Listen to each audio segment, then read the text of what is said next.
સ્વામી કીધું ને કે જે દેશમાં નતા બોલતા, હકીકત એ છે જે દેશમાં નતા બોલતા ને અહીંયા બોલતા થઈ ગયા છે, અને જે અહીંયા બોલતા હતા દેશમાં બહુ એ બોલતા બંધ થઈ ગયા.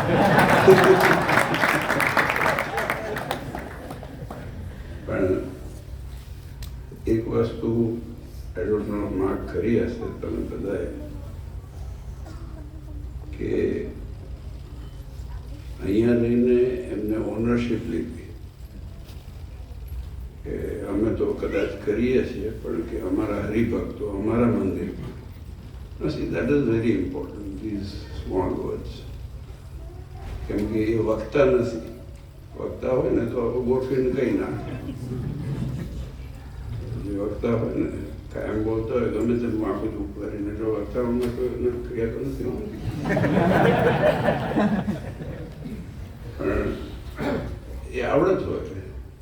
પણ જ્યારે એમેચ્યોર માણસ જે અંદરથી નીકળે ને, so basically taking ownership of an institution is a very big quality.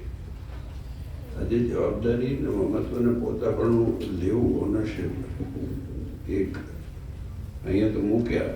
હમણાં ગઈકાલે મહંતની વાત કરતા હતા સ્વામી.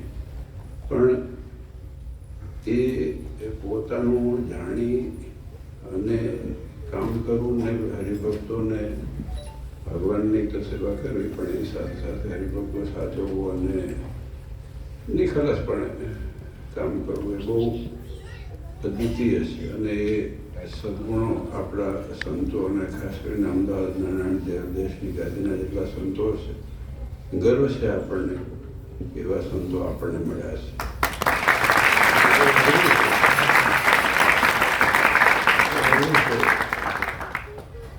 નાકાન કાપીને જતા રહેવા છે દુનિયામાં.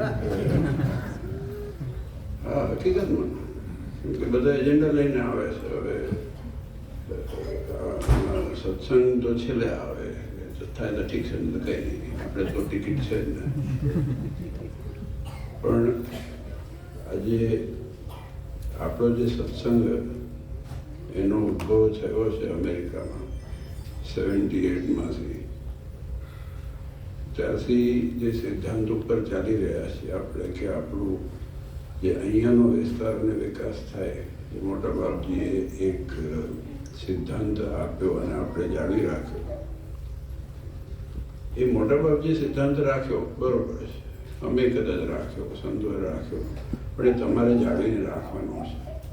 હરિભક્તોને ખૂબ અવેર થવાનો છે. એ સિદ્ધાંત શું હતો કે આ દેશમાં અહીંયાના રૂપિયા આપણા આ દીકરા દીકરીઓ માટે વપરાય.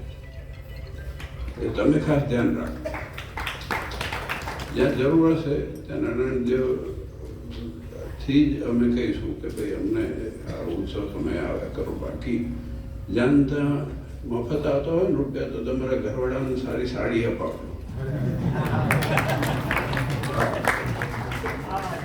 તમારા દીકરાઓને નાના આ બધા PS શું આવ્યું ફાઇવ અપાવજો. એનાથી આગળ આવ્યું હોય એ અપાવજો. જાડું ટીવી લાવજો. તો એટલીસ્ટ તમારે ઘરે કેટલું આમ આનંદ આવે બધાને. એક વાર બહેનો બજાર આટલે મહેનત કરે તમે અપાવજો ને. જાણતા ઢોર ઢાંકણને જેને લોકોને આપી દો છો ઇન્ડિયામાં જઈને. હકીકતમાં જેની સંસ્થાના ઠેકાણા ના હોય એનું પડી જાય તમારી પાસે. હું તો સાક્ષી છું, તમને બધાને કહી દઉં કોણ કોણ કોના પાસે લઈ ગયું છે. પણ હકીકતની અંદર આપણી સંસ્થા જે દેવની સાથે સંલગ્ન હોય એના સિવાય બીજે ક્યાંય ન થાય ને, તો આપણા રૂપિયા તમે જે મહેનત કરો છો, આ કે શેના માટે કહું છું કે તમે મહેનત કરો છો અહીંયા દૂરદેશમાં આવીને, નરક જેવું લાગે છે કે પરમ દિવસે આવ્યો 14 કલાક ફ્લાઇટ, એક ખામતી ભટકાઈને પૂરી થઈ જાય તો સારું.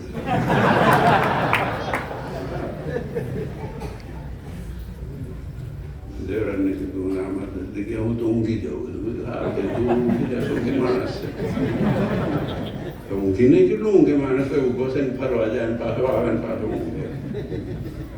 એનું ત્યાં આપી હશે, પણ એ ઊભો જ થતો જ હશે, ભલે કહેતો હોય. વડીલ છે, 1 મહિનો મોટો છે, એટલે એનું માન રાખું છું.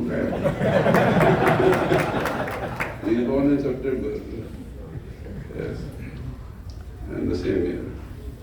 But see, what I was seriously telling is કે આજે આપણા રૂપિયા, આજે માણસને આજના સમયમાં જેમ પહેલાં નથી કહેતા કે તમને વાલામાં વાલી વસ્તુ શું એ આપો ભગવાનને, તો વાલામાં વાલું શું છે? રૂપિયા સિવાય કંઈ છે? સાચું કહેજો. લીલા પત્તું જે છે ને, જેમાં જે પણ અંદર પ્રિન્ટ કર્યા હોય એ વારું છે બધાને. તો basically end of the day એની સાથે આપણે ભાવના જોડાય છે, અને એની સાથે એકવાર તમે આપી દો ને એટલે પછી એ લંગર ત્યાં ચોંટી જાય. દેશમાં કોઈ કાંઈ લઈ ગયા હોય તમારી પાસે, પછી તમે ફોને કરો, પછી બીજું લઈ જાય. આ આખો એજન્ડા હોય છે. હું તમને શીખવાડીશ. તમારે આ બધું શીખવું હોય ને તો હું તમને આખા ક્લાસ આપીશ.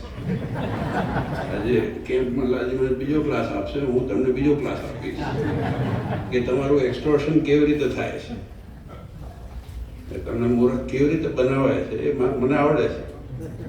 એ ધંધામાં અમે છીએ એટલે કોણ શું કરતા હોય ને બધું ખબર પડે. એટલે વસ્તુ એક છે કે see emotionally once you are bound by your pocket, then it goes to emotion, and then it goes to your brain, and then પછી પહેલાં કોઈ દેશ ઠીક છે. પણ જે સિદ્ધાંત ઉપર આ મંદિરો ઊભા થયા છે, વાત એ હતી મુદ્દાની, અને આપણી સંસ્થા ઊભી થઈ છે. આપણને ગર્વ થાય કે આપણા દીકરા દીકરીઓ માટે આટલા 30-32 જે મંદિરો થાય છે, એ મંદિરો વધતા જ જવાના છે. આ વર્ષે બીજી પ્રતિષ્ઠા છે અને બીજી થતી રહેશે. પણ